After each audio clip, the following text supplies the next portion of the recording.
CM Siddaramaiah ಅವರು ನಾಳೆ ಮತ್ತೆ ದೆಹಲಿಗೆ ಪ್ರಯಾಣ ಬೆಳೆಸಲಿದ್ದಾರೆ. ಸಚಿವ ಸಂಪುಟ ಸಭೆ ಬಳಿಕ ದೆಹಲಿಗೆ ಪ್ರವಾಸ ಬೆಳೆಸಲಿದ್ದಾರೆ. ಇನ್ನು ಈಗಾಗಲೇ ದೆಹಲಿಗೆ ತೆರಳಿ ರಾಹುಲ್ ಗಾಂಧಿ ಅವರೊಂದಿಗೆ ಸಭೆ ನಡೆಸಿ ವಾಪಸ್ಸಾಗಿರುವಂತಹ ಸಿಎಂ ನಾಳೆ ಮತ್ತೆ ದೆಹಲಿಗೆ ಪ್ರಯಾಣ ಬೆಳೆಸಲಿದ್ದಾರೆ.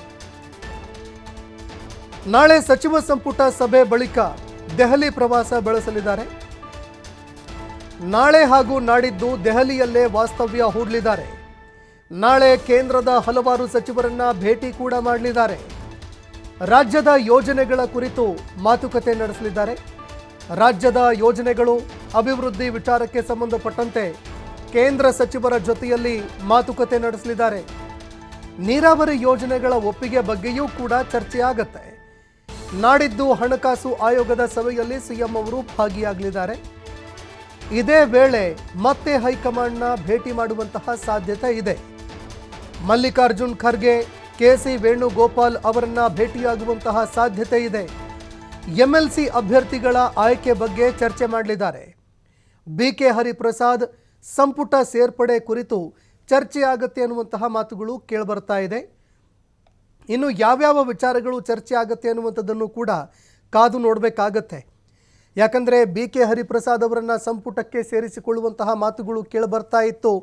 ಖುದ್ದು ಸಿಎಂ ಅವರು ಬಿಕೆ ಹರಿಪ್ರಸಾದ್ ಅವರ ನಿವಾಸಕ್ಕೂ ಕೂಡ ಹೋಗಿ ಬಂದಿದ್ದರು. ಈ ವಿಚಾರ ಕೂಡ ದೆಹಲಿಯಲ್ಲಿ ಚರ್ಚೆ ಆಗುತ್ತೆ ಅನ್ನೋ ಮಾತುಗಳು ಕೇಳಿಬರ್ತಾ ಇದೆ. ಇನ್ನು ಇದರ ಜೊತೆಗೆ ಕೇಂದ್ರದ ಸಚಿವರನ್ನು ಕೂಡ ಸಿಎಂ ಸಿದ್ದರಾಮಯ್ಯ ಅವರು ಭೇಟಿ ಮಾಡಲಿದ್ದಾರೆ.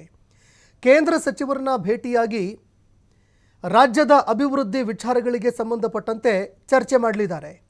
ರಾಜ್ಯದ ಯೋಜನೆಗಳಿಗೆ ಹಣಕಾಸಿನ ನೆರವಿನ ವಿಚಾರಕ್ಕೆ ಸಂಬಂಧಪಟ್ಟಂತೆ ಸಿಎಂ ಸಿದ್ದರಾಮಯ್ಯ ಅವರು ಚರ್ಚೆ ಮಾಡಲಿದ್ದಾರೆ. ಇದರ ಜೊತೆಗೆ ತಮ್ಮ ಹೈಕಮಾಂಡ್ ನಾಯಕರನ್ನು ಕೂಡ ಭೇಟಿಯಾಗ್ತಾರೆ ಅನ್ನೋ ಮಾತುಗಳು ಕೇಳಿಬರ್ತಾ ಇದೆ. ನಿನ್ನೆ ತಾನೇ ಸಿಎಂ ಸಿದ್ದರಾಮಯ್ಯ ಹಾಗೂ ಡಿಸಿಎಂ ಡಿಕೆ ಶಿವಕುಮಾರ್ ರಾಹುಲ್ ಗಾಂಧಿ ಅವರನ್ನ ಭೇಟಿ ಮಾಡಿದ್ರು, ಸಭೆ ಮಾಡಿದ್ರು. ಇದಾದ ಬಳಿಕ ಮತ್ತೆ ಭೇಟಿ ಕೊಡ್ತಾ ಇದ್ದಾರೆ. ಈ ಬಗ್ಗೆ ಮತ್ತಷ್ಟು ಮಾಹಿತಿ ಕೊಡ್ತಾರೆ ಪ್ರತಿನಿಧಿ ಶಿವಕುಮಾರ್, ಫೋನ್ ಸಂಪರ್ಕದಲ್ಲಿ ಜಾಯ್ನ್ ಆಗಿದ್ದಾರೆ. ಶಿವಕುಮಾರ್, ಸಿಎಂ ಸಿದ್ದರಾಮಯ್ಯ ಅವರು ಮತ್ತೆ ದೆಹಲಿ ಪ್ರಯಾಣ ಬೆಳೆಸ್ತಾ ಇದ್ದಾರೆ. ಹೀಗಾಗಿ ಏನೇನೆಲ್ಲ ವಿಚಾರಗಳು ಚರ್ಚೆ ಆಗುವಂತಹ ಸಾಧ್ಯತೆ ಇದೆ ಹೈಕಮಾಂಡ್ ಜೊತೆಗೆ? ಇನ್ನು ಕೇಂದ್ರದ ಸಚಿವರನ್ನು ಕೂಡ ಭೇಟಿ ಆಗ್ತಾರೆ ಅನ್ನೋ ಮಾತುಗಳು ಕೇಳಿ ಬರ್ತಾ ಇದೆ. ಏನೇನೆಲ್ಲ ಆ ಒಂದು ಚರ್ಚೆ ಆಗುತ್ತೆ ಕೇಂದ್ರ ಸಚಿವರ ಜೊತೆಗೆ, ಈ ಬಗ್ಗೆ ಮತ್ತಷ್ಟು ಮಾಹಿತಿ ಕೊಡೋದಾದ್ರೆ? ಸಂತೋಷ್, ಇದೆ 13ರಂದು ಹಣಕಾಸು ಆಯೋಗದ ಸಭೆ ಇದೆ. ಆ ಸಭೆಯಲ್ಲಿ ಭಾಗವಹಿಸೋದಕ್ಕೆ ಮುಖ್ಯಮಂತ್ರಿಗಳು ದೆಹಲಿಗೆ ತೆರಳಬೇಕಾಗಿತ್ತು. ಆದ್ರೆ ಕಾಂಗ್ರೆಸ್ ಹೈಕಮಾಂಡ್ ನಾಯಕರು ಬುಲಾವನ್ನ ಕೊಟ್ಟ ಹಿನ್ನೆಲೆಯಲ್ಲಿ ನಿನ್ನೆ ತರಾತುರಿಯಲ್ಲಿ ಮುಂಜಾನೆಯೇ ಮುಖ್ಯಮಂತ್ರಿಗಳು ದೆಹಲಿಗೆ ಭೇಟಿಯನ್ನ ಕೊಟ್ಟಿದ್ರು. ಡಿಸಿಎಂ ಕೂಡ ಭೇಟಿಯನ್ನ ಕೊಟ್ಟಿದ್ರು. ರಾಹುಲ್ ಗಾಂಧಿ, ಎಐಸಿಸಿ ಅಧ್ಯಕ್ಷ ಮಲ್ಲಿಕಾರ್ಜುನ್ ಖರ್ಗೆ, ರಾಜ್ಯ ಉಸ್ತುವಾರಿ ರಣದೀಪ್ ಸಿಂಗ್ ಸುರ್ಜೇವಾಲಾ ಹಾಗೆ ಕೆಸಿ ವೇಣುಗೋಪಾಲ್ ಅವರ ಜೊತೆ ಸಿಎಂ ಡಿಸಿಎಂ ಇಬ್ಬರು ಕೂಡ ಸಭೆಯನ್ನ ನಡೆಸಿದ್ರು. ಹಲವು ವಿಷಯಗಳ ಬಗ್ಗೆ ಚರ್ಚೆಯನ್ನ ಮಾಡಿದ್ರು. ಕಾಲ್ತುಳಿತ ಪ್ರಕರಣದ ಬಗ್ಗೆ ಕೂಡ ಚರ್ಚೆ ಆಗಿತ್ತು. ನಂತರ ಸಂಪುಟ ಪುನಾರಚನೆ ಹಾಗೆ ಎಂಎಲ್ಸಿ ವಿಚಾರದ ಬಗ್ಗೆ ಕೂಡ ಚರ್ಚೆಗಳಾಗಿತ್ತು. ಆದ್ರೆ ಅಂತಿಮವಾಗಿ ಜಾತಿ ಗಣತಿ ವಿಚಾರವಾಗಿ ಸುದೀರ್ಘವಾಗಿ ಚರ್ಚೆಯನ್ನ ಮಾಡಿ ಮರು ಸರ್ವೆ ಮಾಡಬೇಕು ಅನ್ನುವಂತಹ ನಿರ್ಣಯವನ್ನ ಸಭೆಯಲ್ಲಿ ತೆಗೆದುಕೊಳ್ಳಲಾಗಿತ್ತು. ಹಾಗಾಗಿ ನಾಳೆ ಮತ್ತೆ ರಾಜ್ಯ ಸಚಿವ ಸಂಪುಟ ಸಭೆ ಇದೆ. ಸಂಪುಟ ಸಭೆಯಲ್ಲೂ ಕೂಡ ಈ ವಿಚಾರದ ಬಗ್ಗೆ ಗಂಭೀರವಾಗಿ ಚರ್ಚೆ ಆಗತ್ತೆ. ಕಾಂತರಾಜ್ ಅವರ ಕೊಟ್ಟಿದ್ದಂತಹ ವರದಿಯ ಬಗ್ಗೆ ಮತ್ತೆ ಮರು ಸರ್ವೆಯನ್ನ ಮಾಡುವಂತಹ ನಿರ್ಧಾರವನ್ನ ಕ್ಯಾಬಿನೆಟ್ ಸಭೆಯಲ್ಲಿ ತೆಗೆದುಕೊಳ್ಳಬಹುದು. ಇದಾದ ಬಳಿಕ ಸಂಜೆ 4 ಗಂಟೆಗೆ ಮುಖ್ಯಮಂತ್ರಿಗಳು ದೆಹಲಿಗೆ ಭೇಟಿಯನ್ನ ಕೊಡ್ತಾ ಇದ್ದಾರೆ. ಮತ್ತೆ ದೆಹಲಿಗೆ ತೆರಳಿ ಕೇಂದ್ರ ಸಚಿವರ ಭೇಟಿಗೂ ಕೂಡ ಈಗಾಗಲೇ ಸಮಯಾವಕಾಶವನ್ನ ಕೇಳಿದ್ದಾರೆ.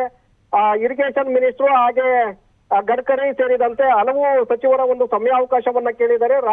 ರಾಜ್ಯಕ್ಕೆ ಬರಬೇಕಾದಂತಹ ಅನುದಾನ, ರಾಜ್ಯದ ಯೋಜನೆಗಳು, ಕೇಂದ್ರ ಹಾಗೂ ರಾಜ್ಯ ಸರ್ಕಾರಿ ಪಾಲುದಾರಿಕೆ ಯೋಜನೆಗಳು ಹಾಗೆ ನೀರಾವರಿ ಯೋಜನೆಗಳಿಗೆ ಸಂಬಂಧಪಟ್ಟಂತೆ ಸಚಿವರನ್ನ ಭೇಟಿ ಮಾಡಿ ಮಾತುಕತೆಯನ್ನ ನಡೆಸಿದ್ದಾರೆ. ಸೊ ಇದಾದ ಬಳಿಕ ನಾಡಿದ್ದು ದೆಹಲಿಯಲ್ಲೇ ನಾಳೆ ರಾತ್ರಿ ವಾಸ್ತವ್ಯವನ್ನ ಹೂಡಲಿದ್ದಾರೆ. ಹಾಗೆ ನಾಡಿದ್ದು ಹಣಕಾಸು ಆಯೋಗದ ಸಭೆಯಲ್ಲಿ ಭಾಗವಹಿಸಲಿದ್ದಾರೆ. ಸಭೆಯ ನಂತರ ಮತ್ತೊಮ್ಮೆ ಹೈಕಮಾಂಡ್ ನಾಯಕರನ್ನ ಭೇಟಿ ಮಾಡ್ತಾರೆ ಅನ್ನುವಂತಹ ಮಾಹಿತಿಗಳು ನಮ್ಗೆ ಲಭ್ಯ ಆಗ್ತಾ ಇದೆ. ಎಐಸಿಸಿ ಅಧ್ಯಕ್ಷ ಮಲ್ಲಿಕಾರ್ಜುನ್ ಖರ್ಗೆ ಹಾಗೆ ಕೆಸಿ ವೇಣುಗೋಪಾಲ್ ಅವರನ್ನ ಭೇಟಿ ಮಾಡಿ 4 ಮೇಲ್ಮನೆಯ ಖಾಲಿ ಸ್ಥಾನಗಳಿಗೆ ಅಭ್ಯರ್ಥಿಗಳ ಆಯ್ಕೆಗೆ ಸಂಬಂಧಪಟ್ಟಂತೆ ಒಂದು ಅಂತಿಮ ಒಪ್ಪಿಗೆಯನ್ನ ಹೈಕಮಾಂಡ್ ಬಳಿ ಪಡ್ಕೊಳ್ಳುವುದಕ್ಕೆ ಸಿದ್ದರಾಮಯ್ಯ ಅವರು ಮುಂದಾಗಿದ್ದಾರೆ ಅನ್ನುವಂತ ಮಾಹಿತಿಗಳಿದೆ. ಇದರ ಜೊತೆಗೆ ಬಿಕೆ ಹರಿಪ್ರಸಾದ್ ಅವರನ್ನ ಸಚಿವ ಸಂಪುಟದ ಒಳಗಡೆ ಸೇರ್ಪಡೆ ಮಾಡಿಕೊಳ್ಳುವಂತಹ ನಿಟ್ಟಿನಲ್ಲೂ ಕೂಡ ನಾಳೆ ಚರ್ಚೆಯನ್ನ ಮಾಡಲಿದ್ದಾರೆ ಅನ್ನುವಂತ ಮಾಹಿತಿಗಳು ಸಿಗ್ತಾ ಇದೆ. ಯಾಕೆಂದ್ರೆ ನಾಗೇಂದ್ರ ಅವರ ರಾಜೀನಾಮೆಯಿಂದ ತೆರವಾಗಿರುವಂತಹ ಸ್ಥಾನಕ್ಕೆ ಇಲ್ಲಿಯವರೆಗೂ ಕೂಡ ಹಾಗೆ ಖಾಲಿ ಬಿಡಲಾಗಿದೆ. ನಾಗೇಂದ್ರ ಅವರನ್ನೇ ಮತ್ತೆ ಸಂಪುಟದೊಳಗಡೆ ಸೇರಿಸಿಕೊಳ್ಬೇಕು ಅನ್ನುವಂತ ನಿಟ್ಟಿನಲ್ಲಿ ಮುಖ್ಯಮಂತ್ರಿಗಳು ಯೋಚನೆಯನ್ನ ಮಾಡ್ತಾ ಇದ್ರು, ಹೈಕಮಾಂಡ್ ಗಮನಕ್ಕೂ ಕೂಡ ತಂದಿದ್ರು. ಆದ್ರೆ ನಾಗೇಂದ್ರ ಅವರನ್ನ ಯಾವಾಗ ಸಂಪುಟದೊಳಗಡೆ ಮತ್ತೆ ಸೇರಿಸ್ಕೊಳ್ತಾರೆ ಅನ್ನುವಂತಹ ಚರ್ಚೆಗಳು ಶುರುವಾಗತ್ತೆ. ಆ ಸಂದರ್ಭದಲ್ಲಿ ಅವರ ಮೇಲೆ ಮತ್ತೆ ಪ್ರಕರಣಗಳು ದಾಖಲಾಗತ್ತೆ. ಹಾಗೆ ಇಡಿ ದಾಳಿ ಕೂಡ ಇವತ್ತು ಆಗಿದೆ ಅವರ ಕಚೇರಿ ಮನೆಗಳ ಮೇಲೆ.